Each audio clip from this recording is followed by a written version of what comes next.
Comuna Docente Podcast.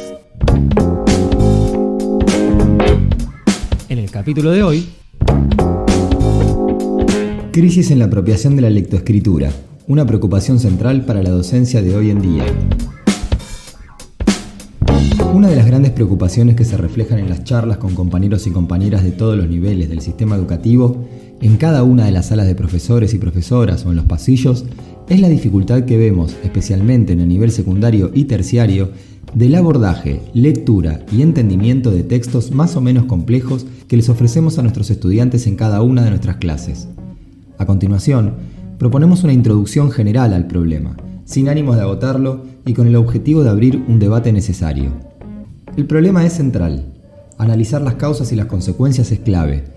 Leer no es simplemente una habilidad técnica para decodificar la superficie de un texto, sino que debemos entenderla como la capacidad de comprender en profundidad las cosas del mundo que habitamos, la capacidad de acceder al conocimiento y a generar pensamiento crítico y reflexivo que habilite la posibilidad de transformar la propia realidad y la del mundo, y que desde ya requiere de esa habilidad técnica a la que no se reduce.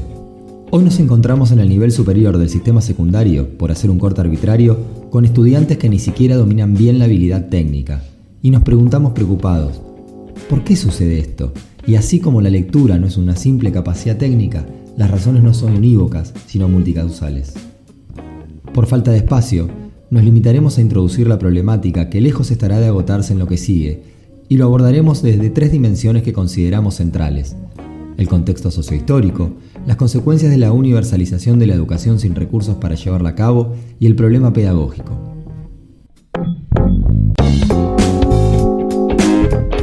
La instalación a sangre y fuego de un modelo neoliberal a partir del golpe del 76, el proceso de desindustrialización, reprimarización y orientación hacia el capitalismo financiero transformaron las perspectivas y horizontes sociales y económicos de la clase trabajadora.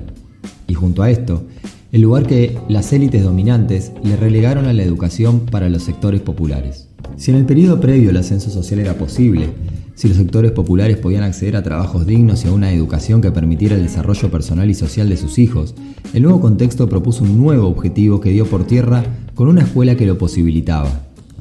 El proceso y el devenir de la educación no acompañó las necesidades del pueblo trabajador, sino a las del gran capital, y como a la vida de los y las trabajadoras, se pauperizó en términos comparativos.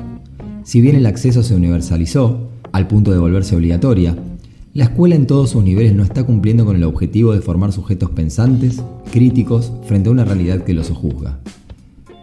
Otra cara de la misma moneda tiene que ver con el clima de época en términos culturales. Las pantallas y las nuevas lecturas, más superficiales a la luz de la lógica de la inmediatez, atentan contra el trabajo metódico, a veces necesariamente repetitivo y a veces reflexivo, que propone la escuela. Las consecuencias de la universalización sin recursos. La universalización es un logro y una conquista, pero este hecho, que tiene un hito histórico en la obligatoriedad de la escuela secundaria a partir del 2006, choca en su implementación con el desfinanciamiento constante, en donde solo en 2015 se alcanzó el objetivo, a todas luces insuficiente, del 6,1 del PBI para educación, y que siempre corrió por detrás de las necesidades de los distritos.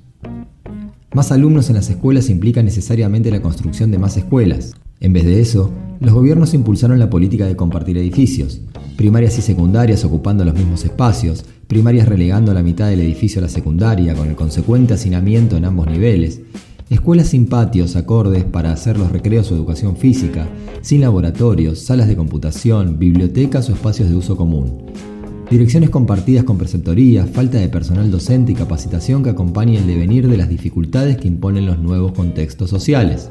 Ante estas dos cuestiones, el contexto social y el desfinanciamiento del sistema, cabe la pregunta de qué rol puede jugar la docencia para torcer ese rumbo a partir de considerar que la escuela tiene una autonomía relativa frente al contexto en el que se inscribe y que las instituciones son un espacio de disputa de sentido y de arena de la lucha política.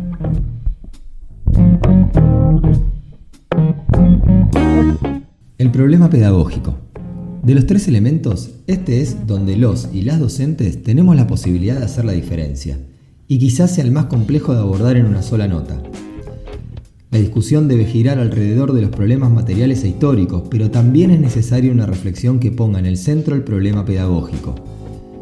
¿Por qué, después de 30 años de transformaciones y reformas, que critican y cuestionan los métodos que les dio acceso a gran parte de la población trabajadora a la lectura, hoy tenemos jóvenes en la secundaria que no pueden articular una idea escrita o comprender textos más o menos complejos?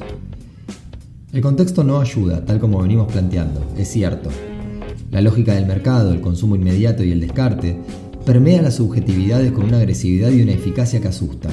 La falta de presupuesto asigna 30 o 40 estudiantes en donde debería haber 15 o 20. Pero si solo nos quedamos con eso, con que es el contexto el que determina las condiciones, relegamos, como venimos viendo, a la escuela a simple espacio de contención. Entonces planteamos algunos interrogantes y supuestos. El primero tiene que ver con la política de la reforma permanente que proponen los organismos supranacionales y multilaterales de crédito, el FMI, el Banco Mundial, la OCDE, por poner unos ejemplos. El otro problema que identificamos es la apropiación, implementadas al calor de la moda del momento, de enfoques pedagógicos que se instalan de manera ahistórica y descontextualizada, confundiendo objetivos y niveles. Un caso es el de la educación popular. El método y la política desarrollada por Freire para la educación de adultos se aplica como fórmula y perspectiva y termina siendo funcional al sistema en tanto recorta contenidos y justifica la pauperización de las condiciones materiales en que se dictan clases. Pareciera que tener menos recursos nos vuelve más populares. Esta política de vaciamiento invierte el sentido transformador de la educación popular y del desarrollo histórico y político de la teoría que desarrollara el pedagogo brasileño. Pero también podemos hablar del enfoque centrado en el niño y la niña, en donde a priori los y las alumnas deben ir descubriendo por sí solos sus propias capacidades, relegando el rol del docente a un mero facilitador. Este enfoque parte de desarrollos teóricos ricos y complejos, pero que aplicados como fórmulas en escuelas empobrecidas desde lo material, sin suficientes docentes que den respuesta a la cantidad de niños y niñas por aula, sin los espacios de capacitación docentes necesarios, empobrecen más que desarrollan la experiencia y las capacidades de cada uno. No podemos pensar en el enfoque y el método sin pensar en el contexto. Pareciera que ante la aparición de cada nueva moda pedagógica, todo lo hecho hasta el momento no sirve. Entonces, se tira por la borda no solo lo que hay que corregir, sino también sus logros. ¿Se debe desechar el aprendizaje memorístico? ¿No tiene sentido aprender a escribir y leer en cursiva? ¿Ya no sirve saber las tablas de multiplicar para poder resolver problemas cada vez más complejos? Tenemos que respetar los tiempos de las alumnas y los alumnos. Es cierto, pero no se puede hacer un trabajo sistemático en donde la mayoría de los y las estudiantes logre acceder a la lectura en los primeros años de escolaridad, en vez de encontrarnos con que en la secundaria no pueden leer de manera fluida. El problema no se agota en el método, y tampoco los métodos se aplican como fórmulas, pero corresponde una fuerte reflexión acerca de por qué la escuela en su autonomía relativa ha perdido su capacidad de brindar herramientas básicas para apuntalar el desarrollo de un incipiente pensamiento crítico. Mientras el Estado impone métodos y enfoques sin tener en cuenta lo que pasa en la realidad del aula, nos encontramos ante la necesidad de seguir abogando por una escuela que privilegie una educación científica, que les permita a los y las alumnas apropiarse de los saberes necesarios para poder transformar sus condiciones de vida. Para esto invitamos al conjunto de la docencia, a los que nos cruzamos en los pasillos y salas de maestros y profesoras, a seguir pensando, a construir propuestas que instalen el debate entre qué escuela necesitamos y qué escuela nos quieren imponer.